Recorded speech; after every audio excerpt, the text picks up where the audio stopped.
को praise God जो आए हुआ सारे पासवानों के लिए और जितने भी विश्वासी गण जो भाई बहन लोग कुटुंब परिवार और बाइबल स्कूल का स्टूडेंट्स वाला जो भी है इसके अंदर शामिल है सबको जय मसीह की। परमेश्वर सबको आशीषित प्रदान करे। अभी तक जो अच्छे गाने के द्वारा हमें आमेन इस आराधना में परमेश्वर की नाम को महिमा मिलने के लिए राजन पास्टर को ही प्रभु ने सहायता किया है और प्रभु का हालेलुया दासों को लिए मैं प्रभु का धन्यवाद देते हैं। हमारा पास्टर जोसेफ के लिए धन्यवाद देते हैं कि उनके द्वारा ये आयोजित किया जाते है कि बहुत से लोग इस वचन को सुनने पाए, परमेश्वर की नाम की महिमा होने पाए। जो लीड करने वाला हमारा पासवान कोमल के लिए भी प्रभु का धन्यवाद। कई दिनों के बाद फिर प्रभु ने उसको चंगाई किया और परमेश्वर की कार्य के लिए प्रभु उसको उपयोग कर रहा है। Praise God. जितने भी पासवान और भी है उन सबको जय मसीह की। प्रभु सबको सहायता करे।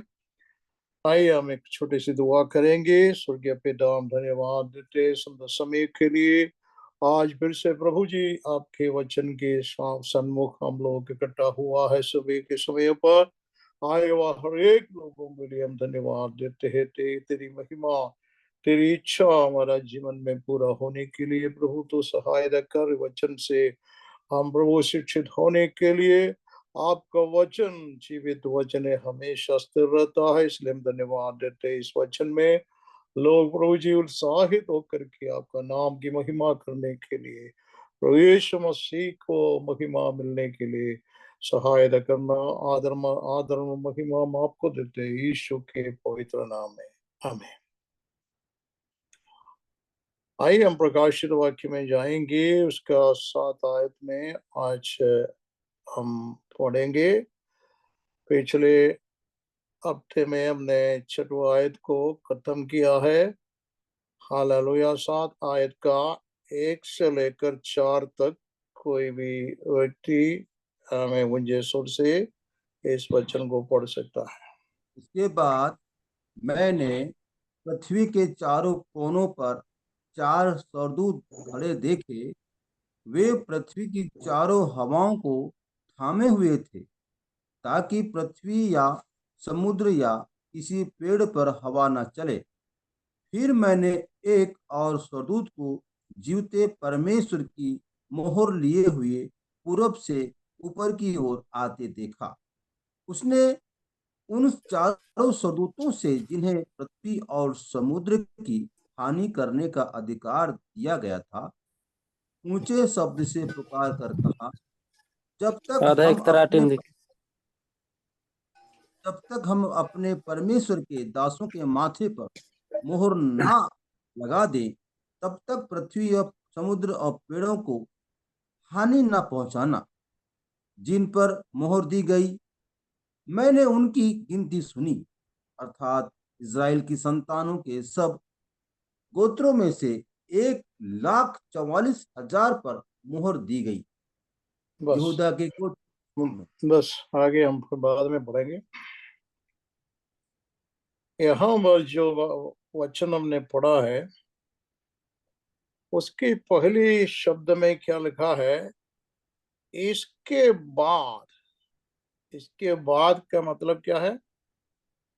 उससे पहले कुछ घटनाएं घटी और इसलिए हम वर्ड इस बातों को कहते हैं इसके बाद। क्योंकि हमने देखा है कि 6 आमीन आयत के अंदर उसमें 4 घोड़े को देख रहा हूं। 4 मोरे में 4 घोड़े, एक एक घोड़ा, एक एक मोर खुलता, एक एक घोड़ा अलग रंग का, एक एक घोड़ा आ रहा है। एक एक घड़िया दुनिया में हो रहा है। तो इस प्रकार 4 घोड़ा को हम देख रहे। और 5वां मोर जब खोला वहां पर हमने देखा है कि वेदी के नीचे किसको देखा? वेदी के नीचे जो यीशु मसीह के नाम पर उसके वचन के कारण मारा हुआ का प्राणों को, उनके प्राणों को वहां पर देखा। और उसके बाद हम देख रहे हैं कि उसके सिक्स्थ जो छठवा जो मोर खुला है, तो उस समय पर जो आकाश के अंदर जो बड़े आमेन घटना घट रहे कि सूरज और चंद्रमा, सूरज अंधेरा हो रहा है, चंद्रमा लाल हो रहा है। और जो इस प्रकार की आकाश के आमेन बातों पर हिलाई हो रहा है, इस प्रकार की बात जो वहां पर हमने पिछले हफ्तों में जो पढ़ा था उसके बारे में वहां पर लिखा हुआ है। इसका ये सब कुछ क्या है? God's judgment upon this world, परमेश्वर का न्याय का समय है। पृथ्वी पर परमेश्वर एक न्याय कर रहा है। Praise God. परमेश्वर का न्याय का उद्देश्य क्या है? That is the purpose of God. परमेश्वर के लिए एक उद्देश्य है।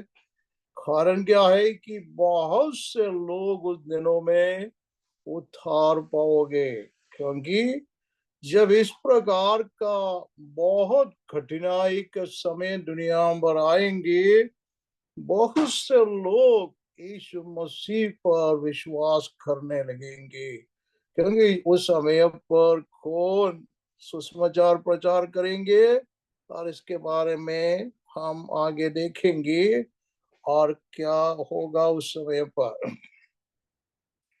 देखो यहाँ पर हमने देखा है कि और लिखा है, इसके बाद मैंने क्या देखा? पृथ्वी के चारों कोने पर चार स्वर्गदूत खड़े देखा। किसको देखा? पृथ्वी के चार कोने पर चार स्वर्गदूत खड़े हुए देखा। ये क्या है? पृथ्वी के चार कोने पर, आमीन, पृथ्वी को चार कोना है क्या? हम लोग सोचता है कि पृथ्वी जो एक गोला है, तो पृथ्वी को कैसे चार कोने आता है? हाँ भाई, चार कोने है। तो कहाँ, कौन सा कोना है? ईस्ट है, वेस्ट है, नॉर्थ और साउथ, ये चार कोने को बोलता है। कौन सा? ईस्ट, वेस्ट, नॉर्थ, साउथ, ये चार कोना। तो ये चार कोने पर कौन खड़ा है? स्वर्गदूत, चार स्वर्गदूत खड़े हैं। उसका कार्य क्या है? आमेन। पृथ्वी की चारों हवाओं को थामे हुए, ये ताकि पृथ्वी या समुद्र किसी पेड़ों में हवा न चले। क्योंकि कारण क्या है? ये जो हवा, उसका उस समय का उस तरीके का हवा है, साधारण हवा नहीं। ये हानि करने वाला भयंकर हवा के बारे में बता रहा है। प्रभु के न्याय के समय है, भयंकर आमेन कार्य करेंगे। उस समय पर बहुत सारा लोग मारा जाएंगे। इसलिए उस समय के आमेन ये चार स्वर्गदूतों को उसके लिए अधिकार मिलता है। देखो वचन में हम पाए जाते हैं कि ये हवा क्या कर सकता है। हवा, हवा, आग या इस प्रकार की चीज के बारे में भजन संहिता 148 में देखो, साम्स 148 का 8 में पढ़िएगा, 48 का 8। हे इज़राइल,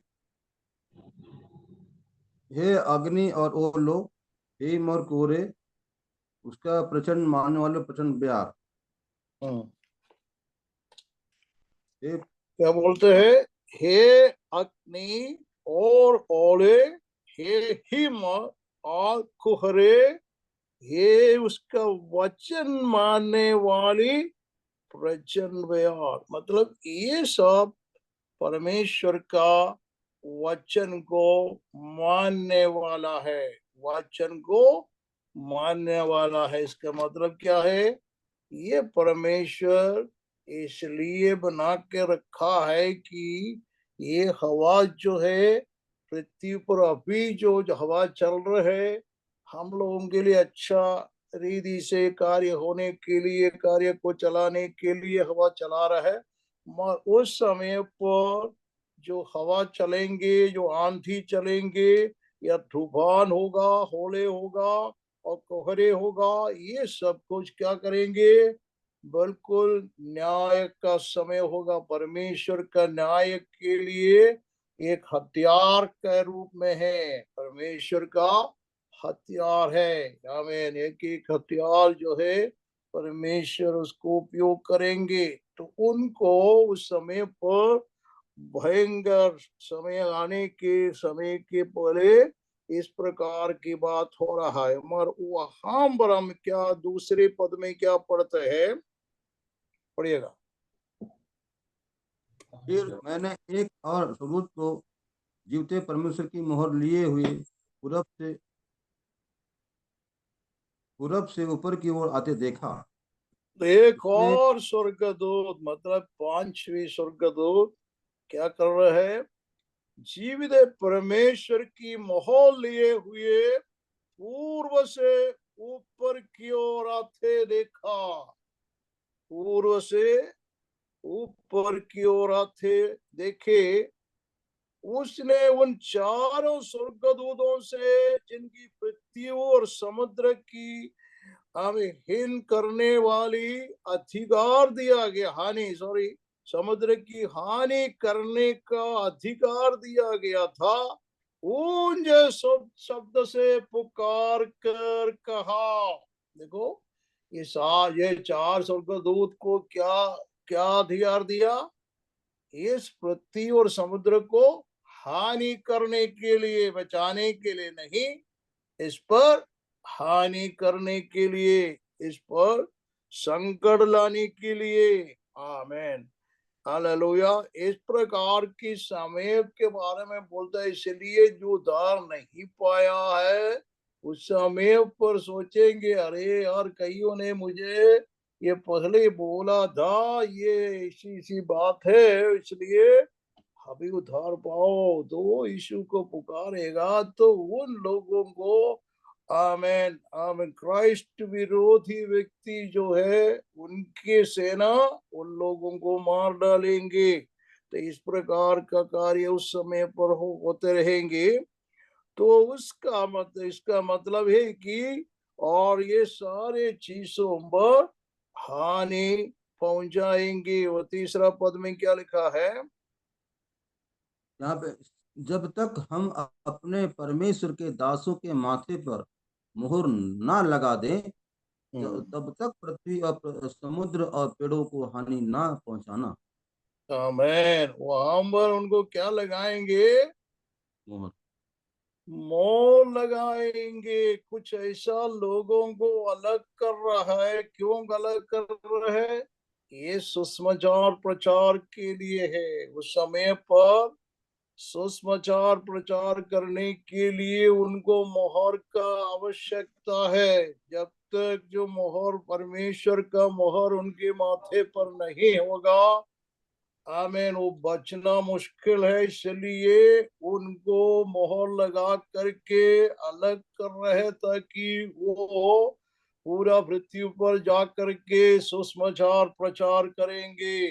इसका राज्य का सुसमाचार प्रचार करेंगे। तो वहां पर हम पाए जाते हैं। ताकि इसका मतलब क्या है? अभी फिलहाल हम लोग जो प्रचार कर रहे हैं, हमारा ऊपर भी कोई मोहर है क्या? हाँ, हमारे ऊपर भी कोई मोहर है। कहाँ पर लिखा है पास्टर? ये एफिसियों की पत्री 4:30 में लिखा हुआ है। एफिसियों की पत्री 4:30 देखो। वहां पर हम पाते हैं जो हमारे ऊपर कौन सी मोहर लगा हुआ है। और मेल के बंधन परमेश्वर में एकता रखने का यत्न करो। परमेश्वर के पवित्र आत्मा को शोकित मत करो, जिससे तुम पर छुटकारे के दिन के लिए छाप दी गई है। आमीन। परमेश्वर की पवित्र आत्मा को शोकित ना करो। कारण क्या है? जिनको किस लिए छाप दिया है? छुटकारे के दिन के लिए। छुटकारे का दिन के लिए। Praise the Lord. छुटकारा का दिन आने वाला है। हमारा छुटकारा का दिन अभी तक आया नहीं, वो आने वाला है। उसके लिए प्रेज़ गॉड हमारे ऊपर माथे पर हालेलुया एक छाप दिया गया है। कौन दिया? पवित्र आत्मा ने दिया है। Praise the Lord.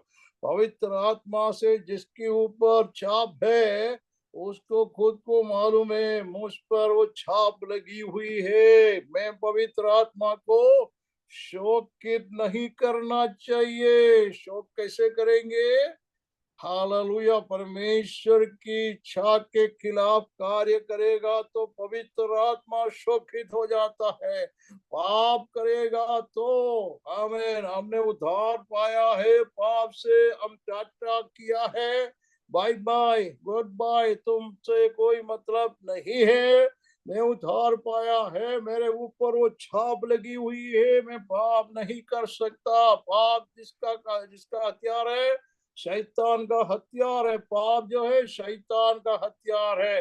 वो पाप जो है हमसे दूर होना चाहिए। शैतान हमेशा सोचता है जो भी परमेश्वर का भक्त लोग उसको गिराओ, उसको परीक्षा में डाल देता है। उसको कई लोग गिर गया है, हमें मालूम है। आदि माता पिता जो आदम और हव्वा को भी एदन के परदीसा में ठाकुर में उसको भी गिराया। शैतान ने उसको भी पाप करवाया।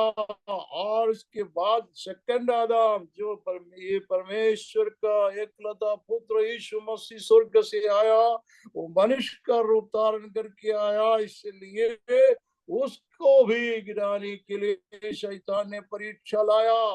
मगर उसका शरीर पैसा शायद शत्रु या शैतान का जो परीक्षा में यीशु मसीह जयबंद हो गया। यीशु मसीह ने और उसको बोला है शैतान तू मुझको छोड़कर चले जाओ। Praise God. तुम्हारा कोई भी बात मेरे ऊपर नहीं चलेगा। तुम कोशिश करते हैं और ये सब कुछ मैं तुम्हें दे दूंगा, ये सब मेरे को दिया गया है, मैं सब दे देंगे, तुम मुझके ऊपर प्रणाम करो। आजकल क्या करते हैं कई लोग? ये कई करते हैं। धन और दौलत लेकर के दंडवत किसको करता है? वही मूर्ति के पीछे दंडवत करता है, वही शैतान को दंडवत दे रहा है। शैतान को दंडवत करके शैतान को हमें आराधना चाहिए और कुछ नहीं चाहिए। आराधना के लिए वो सबको गिराएंगे, सबको मार डालने के लिए वो कोशिश करता है। इस प्रकार की बात होते हैं। मगर ये परमेश्वर के न्याय के समय पर प्रेज गॉड उनका कार्य, परमेश्वर का उद्देश्य को पूरा हो रहा है। इससे पहले ये न्याय दुनिया में होने के पहले जो सच्चे कलीसिया हमसे निकल जाएंगे, यीशु मसीह उन लोगों को ऊपर की ओर बुलाएंगे। कैसा मालूम है? पढ़िएगा उसका प्रकाशित वाक्य पहला आयत का 19वां पद पढ़िएगा। इसलिए जो बातें तूने देखी है और जो बातें हो रही है और जो बातें उसके बाद होने वाली है, उन सब को लिख ले।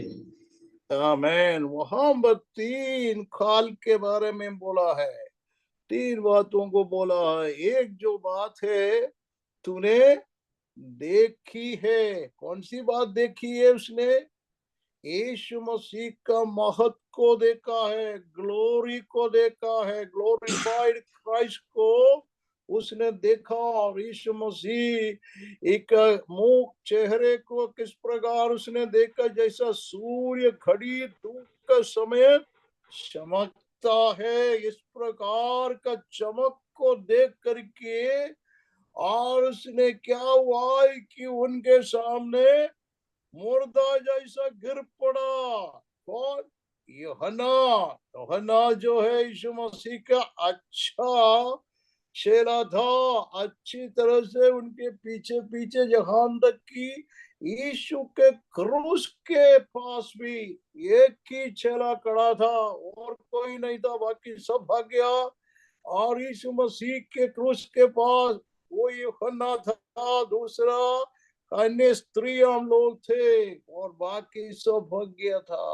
तो मेरे कहने के मतलब जो है यहाँ तक कि उनका क्रूस का तक, आमेन, उनके हालेलुया जहां पर अपर रूम में जो बैठा था उसके छाती के ओर वो बैठ करके बात करने वाला था यूहन्ना। इतना प्रभु भी उनको प्यार करता था और वो प्रभु इसको देख करके, आमेन, हालेलुया, उस प्रभु को उनका सारे महिमा में उसको उसने दिखाया। उसको देख करके मुर्दा जैसा वहां पर गिर पड़ा। फिर बाद में यीशु मसीह ने उसको हाथ दे करके उसको जगाया और इस प्रकार का हम बोलते हैं। और इसके बाद में बोलता है कि देखो तुम इन बातों को जो तूने देखी है, वो देखा हुआ बात यीशु के बारे में, उनका महत्व को जो देखा उसके बारे में वो पहले आयत में लिखा है। और इसके बाद में क्या लिखा है? और जो बातें हो रही है, जो हो रही बात जो कौन सी है?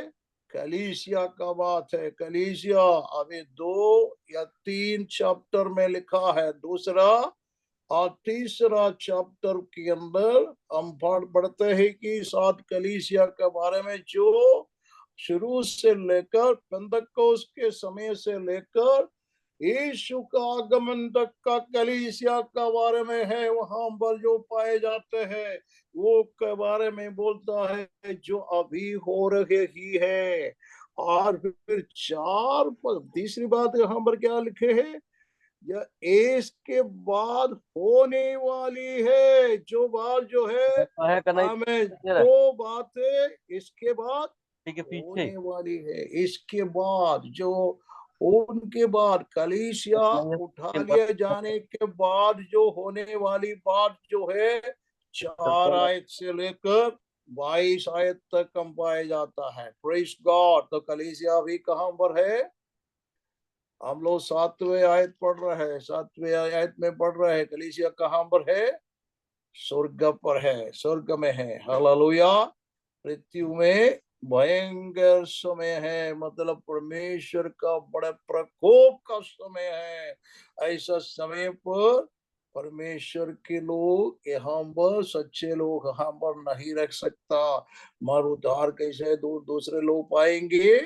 पवित्र आत्मा वहां से गया नहीं। पवित्र आत्मा सिर्फ आज हमारे अंदर कार्य करते हैं, उस प्रकार उस समय पर नहीं होगा। आज पवित्र आत्मा हमें वास करता है क्योंकि पवित्र आत्मा का मंदिर हम है। Praise the lord. पवित्र आत्मा का मंदिर है। वचन में लिखा है, know you not that you are the temple of God. तुम नहीं जानते हो तुम परमेश्वर का मंदिर हो। परमेश्वर की आत्मा तुझ पर वास करता है। फर्स्ट कोरिन्थी चैप्टर 3:16 में लिखा है, पहला कोरिन्थी 3:16 में लिखा है, तो परमेश्वर का मंदिर पवित्र आत्मा हम पर वास करता है, तो हम परमेश्वर का मंदिर है। हालेलुया। परमेश्वर की, हालेलुया, यीशु मसीह हम पर आत्मा में वास करता है। देखो हालेलुया। पहला कोलोसियन 1:27 में लिखा है, यीशु मसीह, हालेलुया, हमारे अंदर वास करता है। जो विश्वासी गण के अंदर आत्मा में वास करते हैं, यीशु राजा हम पर है। हालेलुया। फर्स्ट कोलोसियंस चैप्टर 1 वर्सेस 27 पढ़ो। क्या तुम नहीं जानते कि तुम परमेश्वर का मंदिर हो और परमेश्वर का आत्मा तुम में वास करता है? नहीं, वो नहीं। जिन पहला पर कोलोसियंस चैप्टर 1। जिन पर परमेश्वर ने प्रकट करना चाहा कि उन्हें ज्ञात हो कि अन्य जातियों में उस भेद की महिमा का मूल्य क्या है, और वह यह है कि मसीह जो महिमा की आशा है तुम में रहता है। मसीह जो महिमा की आशा है वो तुम्हें रहता है। Praise the Lord. हमें रहता है। Praise God. हर एक लोगों जो विश्वासी लोगों के अंदर जो प्रभु हमारे अंदर रहता है। Praise God. ये कितनी खुशी की बात है। इसलिए हम उनको शौकित नहीं करना चाहिए। शौक जो होता है कई चीजों से शौक होता है। उसके पीछे उसी के अंदर नीचे हम पढ़ता है वहां पर लिखा क्रोध। आमेन। कई प्रकार की बुरी चाल, कई प्रकार की चिंता है और झगड़ा। दूसरे से झगड़ा नहीं होना चाहिए। एक दूसरे से प्रेम में रहो और क्षमा करो। किसी ने गलती किया तो क्षमा करो उनसे। किसी ने कुछ आपको बोल दिया है, आपको अच्छा नहीं लगा, क्षमा करो। इस प्रकार की कई चीज वहां लिखा हुआ है। उनको उनसे हम वैर भाव नहीं रहना चाहिए। Praise the Lord. हमारा प्रभु हालेलुया इसमें प्रसन्न नहीं होता है। देखो आगे हम जाएंगे। हमने देखा है कि उस समय पर किस प्रकार कौन प्रचार करेंगे, क्योंकि कलीसिया तो जो गया ऊपर, फिर दूसरा कौन से कलीसिया रहेंगे जो नहीं उठा लिया गया है। ज्यादा लोग उठा लिया नहीं जाएंगे। दुनिया के अंदर आजकल जो ईसाई ईसाई जो बोलता है, बहुत लोग यहाँ रह जाएंगे। बहुत से लोग यहाँ पर रह जाएंगे। Praise the Lord. आपको मालूम है पेंटेकोस्टल कितना लोग है? पेंटेकोस्टल भी करीब जो 650 मिलियन लोग है। मिलियन मतलब कितना है? मिलियन कितना है? हमें 650 मिलियन लोग जो है मृत्यु के अंदर अभी फिलहाल है जो आज से लेकर 2000 साल पुराना कितना कितना पवित्र लोग जो है घुस कर चले गया है। हालेलुया। तो इतना ज्यादा पेंटेकोस्टल लोग भी दुनिया के अंदर हमको मालूम पड़ सकता है। पेंटेकोस्टल चर्च सबसे बड़ा चर्च कहाँ पर है? कि साउथ कोरिया के अंदर है। किसके कितना मेंबर है एक चर्च के अंदर? 7 लाख। 7 लाख लोग है उसके एक चर्च के अंदर। एक दिन का आराधना 7 बार है उनका। आराधना 1-1 लाख लोग जमा होता है एक आराधना के लिए। 7 बार उनका आराधना सुबह 5 बजे शुरू होता है। हमें इस प्रकार की आराधना के लिए नाम है साउथ कोरिया के अंदर। हालेलुया। पेंटेकोस्ट कलीसिया के अंदर लोग जमा होता है। हालेलुया।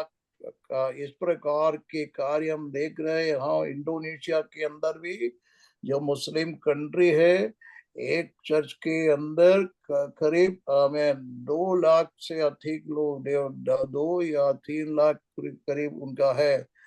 तो अभी हैदराबाद में आपको मालूम है कलीसिया के अंदर 3 लाख लोग हैं। हैदराबाद में एक कलीसिया के अंदर है कि जवाहर आदमी ने शुरू किया है। उसके अंदर करीब 3 लाख से अधिक लोग जमा होता है वहां पर। तेलंगाना के सबको, बड़े नेता लोगों को सबको मालूम है वहां पर कोई आरएसएस वारएसएस कुछ नहीं है। सब मतलब कोई हालेलुया वहां घुस के नहीं दे सकता। आरएसएस किसके ऊपर हत्या करते हैं? छोटे छोटे ग्रुप वाला जो इधर उधर जो है उनके पीछे है। बड़ा ग्रुप के पास नहीं जा पाता है। Praise God. मेरे कहने का मतलब जो है हालेलुया इतने इतने बड़ा बड़ा कलीसिया पूरा दुनिया में पड़ा हुआ है। हमको मालूम नहीं है, कई लोगों को मालूम भी नहीं है कितना पेंटेकोस्टल का कलीसिया कितना बड़ा है करके लोग जान नहीं। लोग सोचता है छोटा है, नहीं बहुत बड़ा है पूरा दुनिया में। मैंने देखा कि हालेलुया अफ्रीका कंट्री के अंदर असेंबली ऑफ गॉड कर करके पेंटेकोस्टल चर्च जो है, कितना चर्च है, कितना कितना बड़ा बड़ा चर्च है। इससे कई चर्चों में मैंने भी प्रचार किया है। Amen hallelujah. एक चर्च के अंदर मैंने देखा केनिया के अंदर पेंटेकोस्टल चर्च के अंदर 10,000 से ज्यादा लोग एक चर्च में जमा होता है। तो कई ऐसा लोग जमा होता है, कई ऐसा चर्चेस है। तो मेरे कहने का मतलब जो है हालेलुया। और ये सब कुछ भी है, फिर भी इतना ज्यादा वो सबसे बड़ा जो क्रिश्चियन कम्युनिटी है पूरा दुनिया के अंदर, नंबर के अंदर, ये सब कुछ ऊपर जाएंगे। यीशु आएगा, नहीं जाएंगे। आमीन। कौन जाएंगे? देखो लूका सुसमाचार में देखो यीशु मसीह ने क्या बोला। Praise God. लूका सुसमाचार उसका 13 आयत का 13 चैप्टर 24। जल्दी।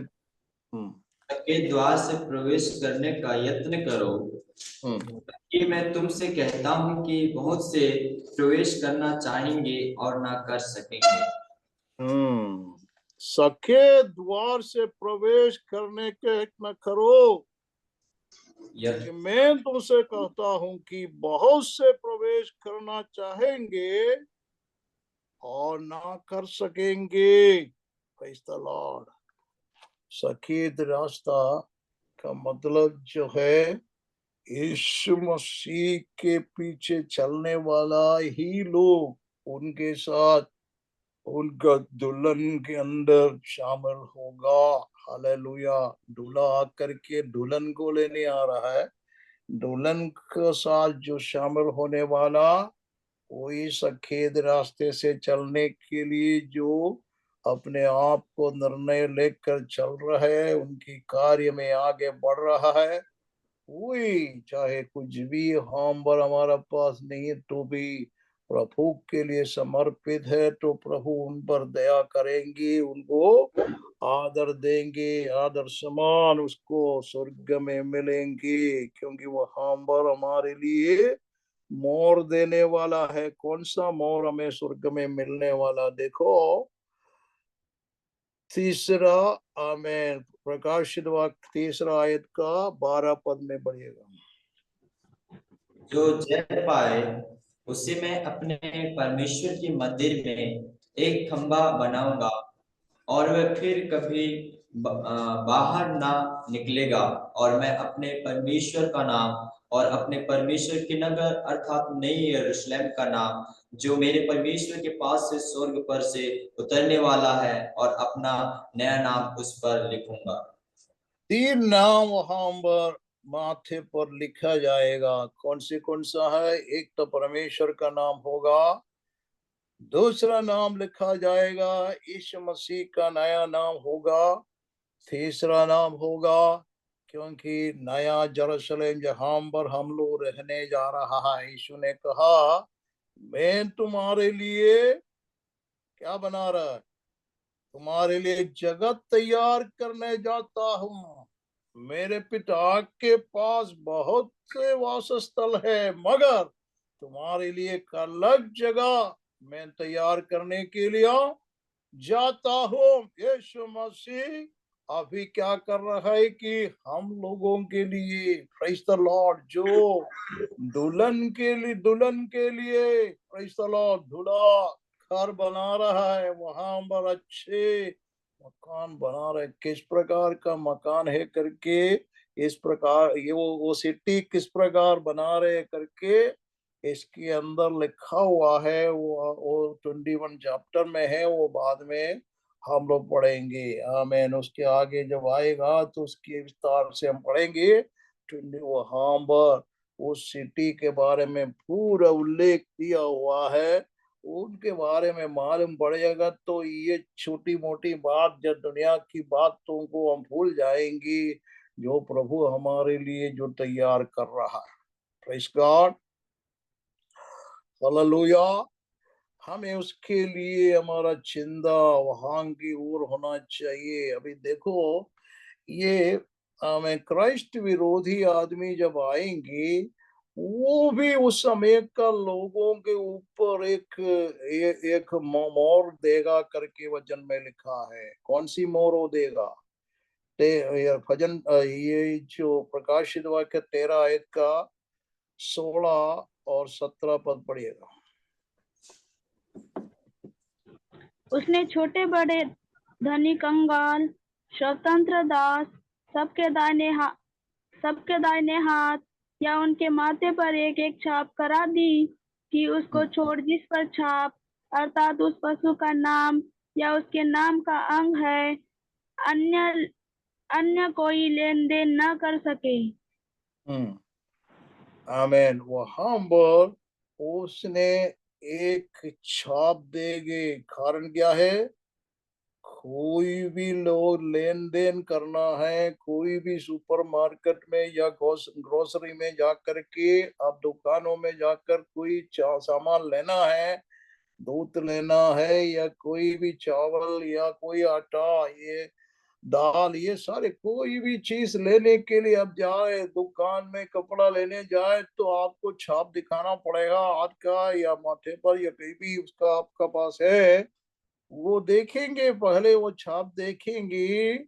जैसा कई चीजों में आपको मालूम है कि आपका जो आईडी को लोग पूछता है, इधर उधर जाते हैं तो आमीन, आईडी पूछता है, इसी प्रकार उस समय पर आपका आईडी रहेंगी आपके हाथ में या आपका माथे पर होगा।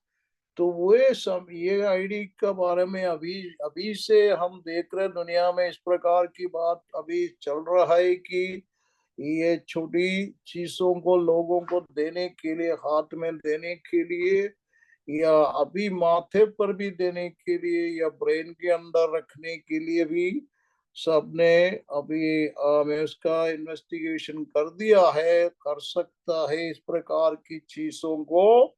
माइक्रोचिप बोलता है इसको, माइक्रोचिप लगा सकता है, माइक्रोचिप लगाने से कई बीमारी ठीक होगा करके बोलते हैं, तो इसलिए बहुत से लोग अभी लेने के लिए तैयार भी है, उसमें लाइन है, वो इसी प्रकार का माइक्रोचिप लेने के लिए लोग तैयार है, क्योंकि उसको लोग बोलता है ठीक के बिना हमें कोई चाबी वाबी लेके घूमने की आवश्यकता नहीं, घर का चाबी ये सब कुछ जो है हाथ दिखाने से वो ताला बंद हो जाएगा, ताला खोलेंगे, ये प्रकार की सारी चीज उसमें फायदा है भाई, फायदा को क्यों उपयोग नहीं करेगा? तो ये चीज जो है लोग सोचता है मगर उनको मालूम नहीं है, उसी के अंदर एक आदमी आने वाला है क्राइस्ट विरोधी करके, जो मसीह विरोधी आदमी आ करके उनका नंबर उनके ऊपर सबका ऊपर देने वाला है। उसको माइक्रोचिप के अंदर, कोई माइक्रोचिप लगाने के बाद उसको निकाल नहीं सकता, क्योंकि वो चमड़े के अंदर है, चमड़े के बाहर नहीं, हमें शरीर के अंदर है और ब्रेन के अंदर है, हम पर पीछे कहीं है, वो लगाएंगे तो वो लगाने के बाद उसको निकाल नहीं पाएंगे, तो इसलिए उसमें फंसी जाएंगे। वो लेने वालों को क्या होगा करके वचन में लिखा है, क्या होगा उसको लेने से, क्या मुश्किल है। देखो 14 पद का 9 में क्या लिखा है, 14 आयत का 9 में लिखा है। फिर इनके बाद एक और तीसरा स्वर्गदूत बड़े शब्द से यह कहता हुआ आया, जो कोई उस पशु और उसकी मूर्ति की पूजा करे और अपने माथे या अपने हाथ पर उसकी छाप ले, वह परमेश्वर के प्रकोप को नीली मदिरा जो उसके क्रोध के कटोरे में डाली गई है पिएगा और पवित्र स्वर्गदूतों के सामने और मेमने के सामने आग और गंधक की पीड़ा में पड़ेगा। वहां पर क्या होगा? वो गंधक की पीड़ा में पड़ेगा, वहां पर आग और गंधक के अंदर हमेशा पड़े रहना पड़ेगा, वहां पर जलते रहता है, उसी के अंदर वो पड़े रहेगा। तो उसका आखिरी उसके लिए है, इसलिए उससे बचना है तो क्या करना चाहिए? यीशु मसीह को उद्धारकर्ता के तौर पर अंगीकार करके यीशु का वचन को थामे रखो, उनका जीवन के अंदर प्रभु का आशीष पाओगे। Praise the Lord. बहुत से लोग उस समय पर भी आज भी क्या है, क्योंकि एक गिनती है प्रभु के सामने, एक गिनती है। पुराना नियम के अंदर भी हम देख रहा है कि इस प्रकार की बात प्रभु ने बोला है, परमेश्वर ने बोला एक गिनती उनका पास है जो उनका उसने बचा के रखा हुआ होगा। एक गिनती है रोमियों की पत्री उसका 11 का 2 से पढ़ सकता है, 2 से 7 तक जो लिखा है। रोमियों की पत्री उसका 11 से 2 से पढ़िएगा। वहां पर लिखा है एलिया के समय पर क्या हुआ था, कितना लोगों को एलिया का कंप्लेंट था, वो अकेला है और एलिया को ही परमेश्वर क्या बता रहा है, पढ़िएगा। परमेश्वर ने अपनी उस प्रजा को नहीं त्यागा जिसे उसने पहले ही से जाना। क्या तुम नहीं जानते कि पवित्र शास्त्र एलिया के विषय में क्या कहता है कि वह इज़राइल के विरोध में परमेश्वर से विनती करता है, हे प्रभु, उन्होंने तेरे भविष्यद्वक्ताओं को घात किया और तेरी विधियों को ढा दिया, और मैं ही अकेला बचा हूँ और वे मेरे प्राण के भी खोजी हैं। परंतु परमेश्वर से उसे क्या उत्तर मिला? मैंने अपने लिए 7,000 पुरुषों को रख छोड़ा है, जिन्होंने उसको बायल कितने को रखा है? 7,000। वहां पर एक ऐसा गिनती है, एक नंबरिंग दिया है 7,000, 7,000 लोगों को, जो बाल को दंडवत ना करने वाला लोगों को मैंने अपने लिए अलग रखा हुआ है। मैं अपने लिए अलग रखा हुआ है। तो आगे क्या बोलते हैं प्रेरित पौल? आगे बढ़िए, बचा रखा, पढ़िएगा। और जी उत्तर मिला, और जिन्होंने बाल के आगे घुटने नहीं टेके। ठीक इसी स्थिति से उस इस समय भी अनुग्रह से चुने हुए कुछ लोग बाकी हैं। यदि आमेन। यह ठीक ठीक इसी रीति से इस समय भी अनुग्रह से चुने हुए कुछ लोग बाकी है। Praise the Lord. अनुग्रह से चुने हुए लोग, जो हम लोग किस प्रकार चुने हुए हैं? अनुग्रह से चुने हुए लोग। यही वह अनुग्रह से हुआ है, तो फिर कर्म से नहीं, नहीं तो अनुग्रह फिर अनुग्रह ही नहीं रहेंगे। हालेलुया। तो उस समय भी इस समय भी परमेश्वर के लिए एक गिनती है 11 का 25, पढ़िएगा।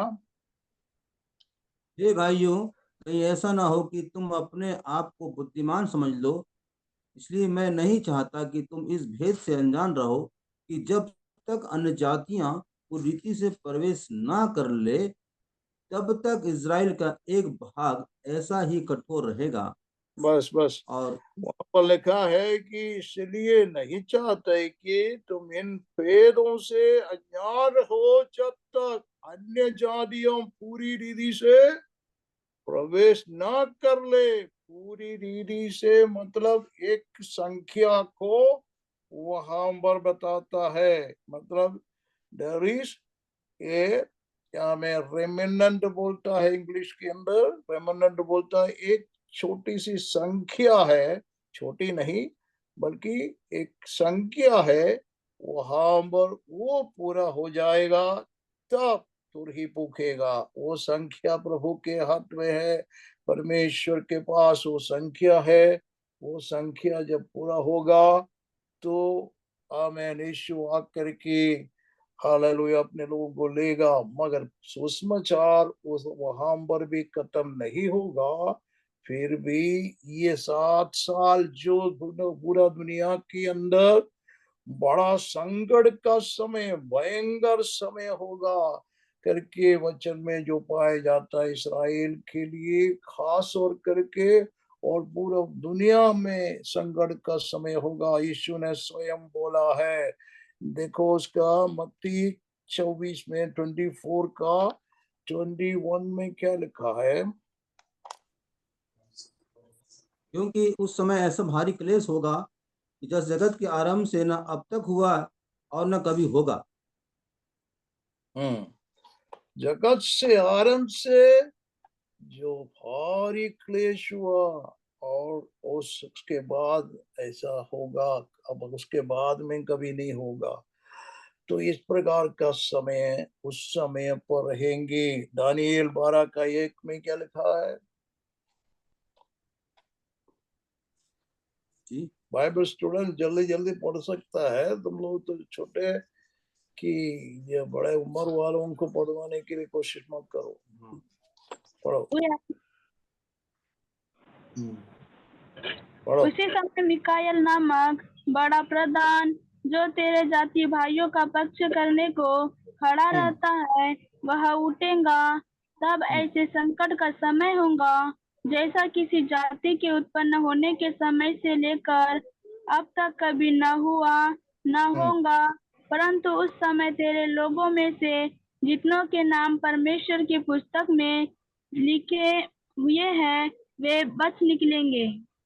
हमें देखो, यीशु मसीह का मृत्यु के बाद जैसा यीशु ने बताया है, वो जो इस्राएल के अंदर बहुत से हमें हत्या होगा, बहुत कठिन समय होगा करके बोला था, वो एडी 70 में हुआ था कि 13 लाख लोग उसको तलवार से गिरा दिया गया, मारा गया है। तो इस प्रकार बाकी जहां बचा है पूरा दुनिया में, वहां से वो रवाना होना पड़ा। और इसके बाद में हम देखते हैं कि उनके बारे में जहां कहीं भी उन लोग गया है वहां सब दूर उनको सताया गया करके हिस्ट्री में भी है, बाइबल में भी लिखा है। जहां कहीं भी वो गया है उनको सब लोगों ने उसको सताया, बहुत से सताया है। और हम देख रहे हैं कि यहाँ सिर्फ इतना है कि इंडिया में वहां आया थे, वो इंडिया के लोगों के बीच में उनको कोई, उनके लिए कोई प्रॉब्लम नहीं था। बाकी पूरा दुनिया के अंदर ये फैल गया, जहां कहीं गया वहां सताया गया है। और उसके बाद में हम देख रहे हैं कि जर्मनी के अंदर क्या हुआ था, वर्ल्ड वॉर सेकेंड में अंदर, वहां पर उन लोगों को, कितने लोगों को हिटलर ने मारा, 60 लाख लोगों को। और गैस चेम्बर के अंदर थ्रू उसी के अंदर से उनको मार दिया गया, गैस चेम्बर में डाल करके सबको जला दिया। और इस प्रकार इतने ही बड़ा हत्या जो इस्राएल के लोगों को समय पर हुआ है। तो वचन बोलता, दानियल के किताब में बोलता है, वो एक जाति उत्पन्न होने के बाद जो कुछ हुआ है वो उससे ही भयंकर होने वाला है। जो कुछ भी हुआ उससे भी ज्यादा होगा, फिर बाद में कभी नहीं होगा।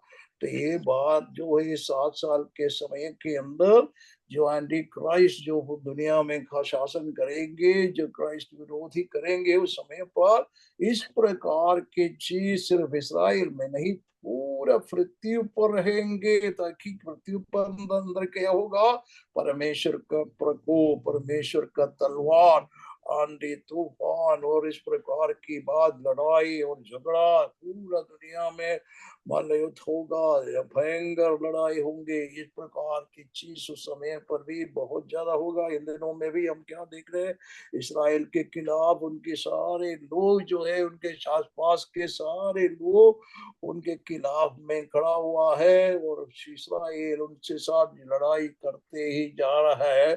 तो ये समय को हमको मालूम होना चाहिए, समय जो हमारे लिए बहुत कम समय पर हमारा बीच में है, वो समय हमको नहीं मालूम कौन से समय पर प्रभु आए।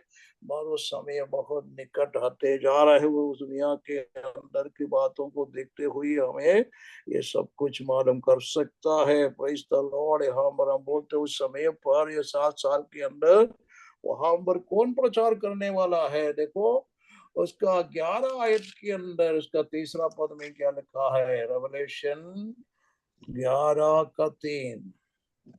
मैं अपने 2 गवाहों को यह अधिकार दूंगा कि टाट ओढ़े हुए 1260 दिन तक भविष्यवाणी करें।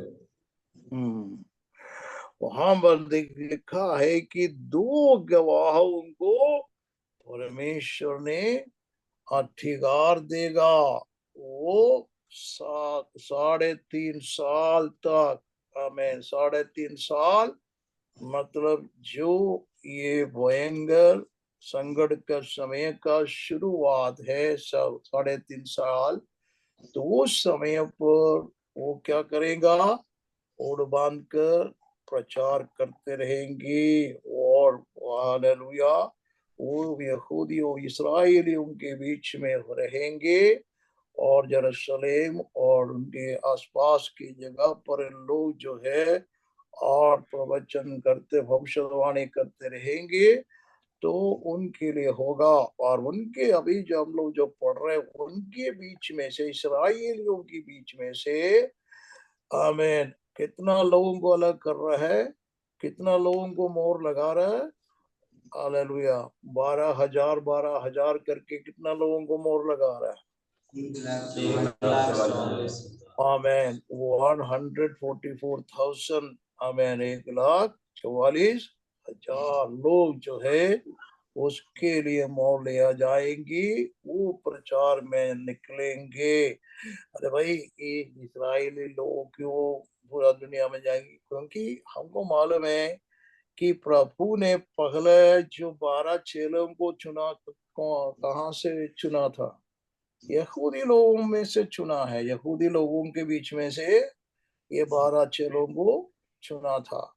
और जो वचन लिखने के लिए, हमारे पास जो वचन है, वचन लिखने के लिए किसको चुना था? वचन लिखने के लिए भी यहूदियों को चुना, इस्राएल मतलब इस्राएली लोगों को चुना है। तो कारण क्या है? आमीन। कारण, आमीन, हालेलुया। उसमें से वचन के अंदर एक आदमी छोड़कर, कौन सा एक आदमी है? आमीन।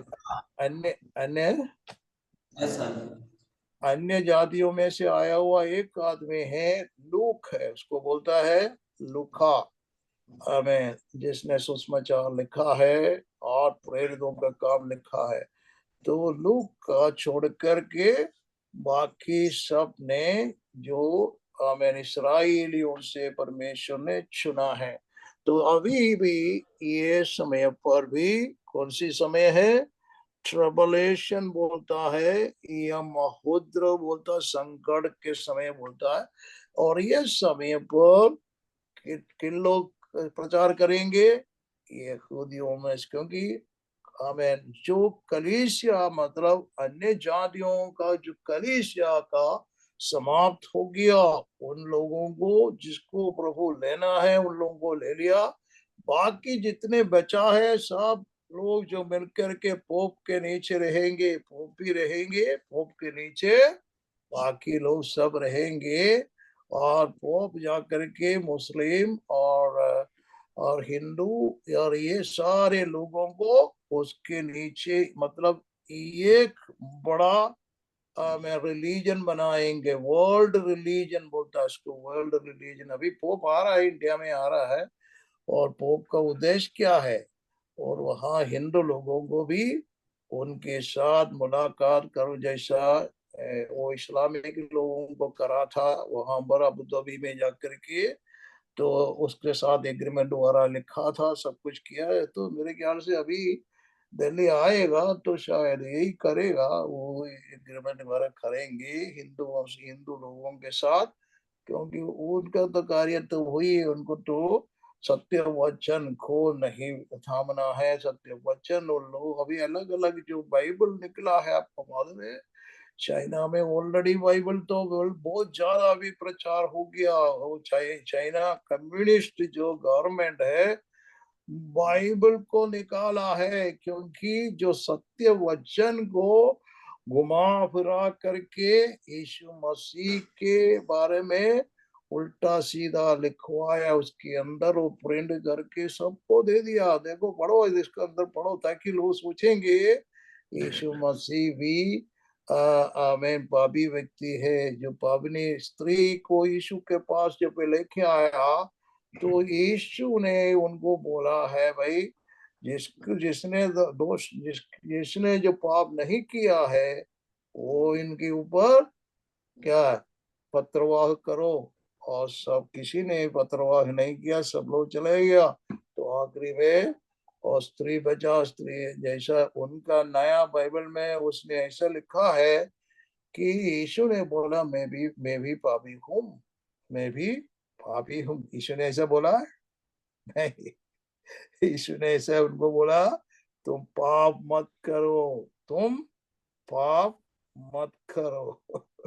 तो उसने उनका जो बाइबल में लिखा है मैं भी पापी हूँ, तो इसलिए तुम चले जाओ। ऐसे बोलता।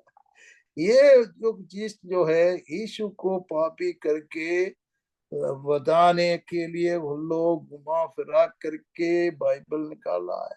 वैसे पोप भी अभी राइटिंग में है, अभी प्रिंट नहीं किया शायद, वो भी नया बाइबल निकाल रहे। यीशु का आमेन शक्ति का बिना बाइबल में लिखा है, यीशु ने बोला स्वर्ग जाने के लिए उसने बोला है सत्य मार्ग जीवन मैं ही हूँ, मेरा बिना कोई पिता के राज्य में प्रवेश नहीं करेगा।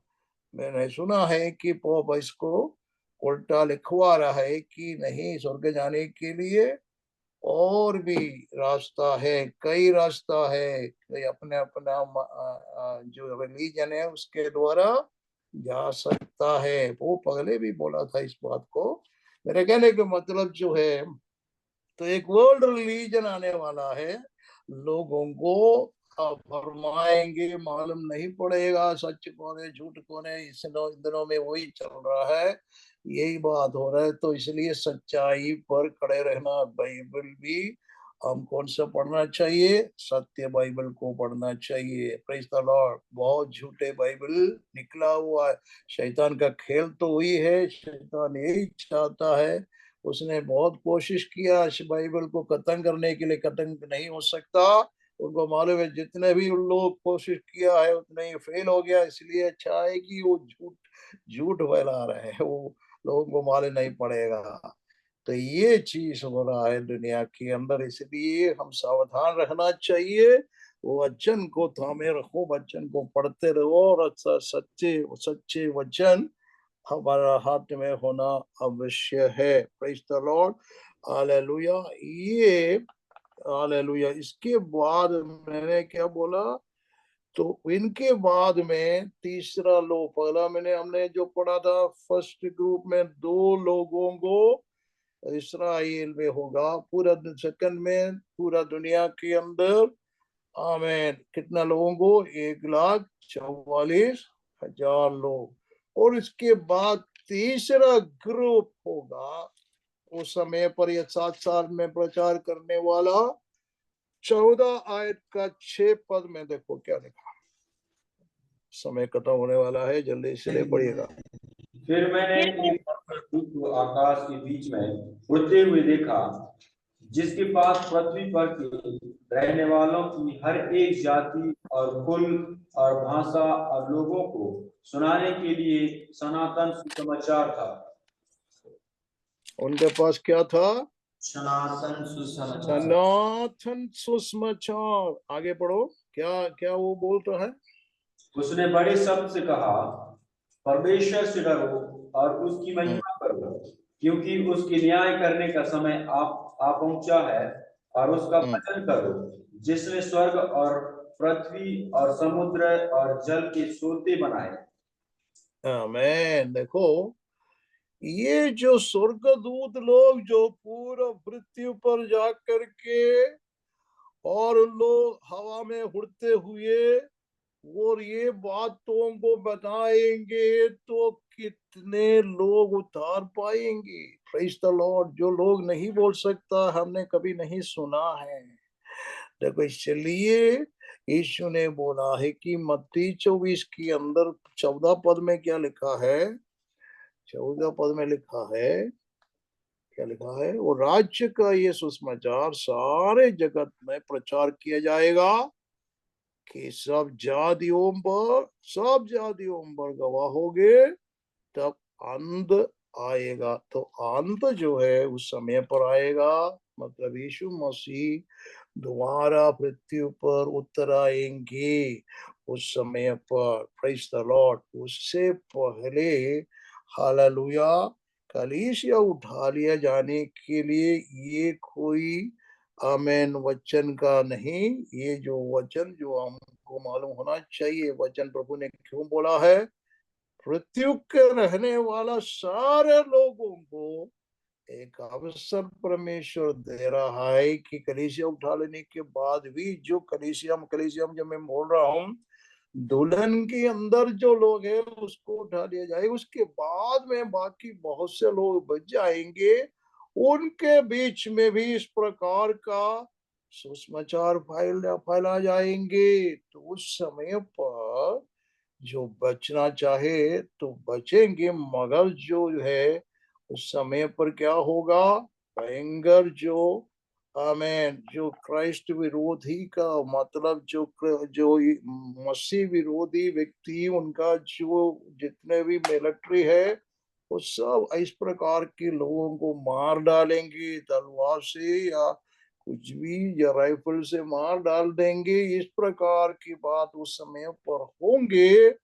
तो उसका भी सामना करने के लिए लोग आमीन अपना अपना आप को तैयार हो जाता है, वही बचेंगे। देखो उसके लिए एक पद पढ़ करके जल्दी खत्म करेंगे। देखो हमने पांचवी मोहर के बारे में जब खोलने के बारे में जब बोला था, पांचवी मोहर उसके अंदर क्या लिखा है, छठवां आयत का 6 का 9 पद। या जब उसने पांचवी मोहर खोली तो मैंने वेदी के नीचे उनके प्राणों को देखा, जो परमेश्वर के वचन के कारण और उस गवाही के कारण जो उन्होंने दी थी वध किए गए। ये वध किया हुआ कब होगा, उस समय के बारे में। और 10वीं पद पढ़ो। उन्होंने बड़े शब्द से पुकार कर कहा, हे स्वामी, हे पवित्र और सत्य, तू कब तक न्याय ना करेगा और पृथ्वी के रहने वालों से हमारे लहू का बदला कब तक ना लेगा। 11 पद। उनमें से हर एक को श्वेत वस्त्र दिया गया और उनसे कहा गया कि और थोड़ी देर तक विश्राम करो, जब तक कि तुम्हारे संगी दास और भाई जो तुम्हारे समान वध होने वाले हैं उनकी भी गिनती पूरी ना हो। उसमें ये बोला थोड़ी देर तक तुम विश्राम करो, जब तक कि तुम्हारा संगी दास और भाई जो तुम्हारे समान वध होने वाला है उनकी भी गिनती पूरी ना हो ले। आमीन, प्रेज़ द लॉर्ड।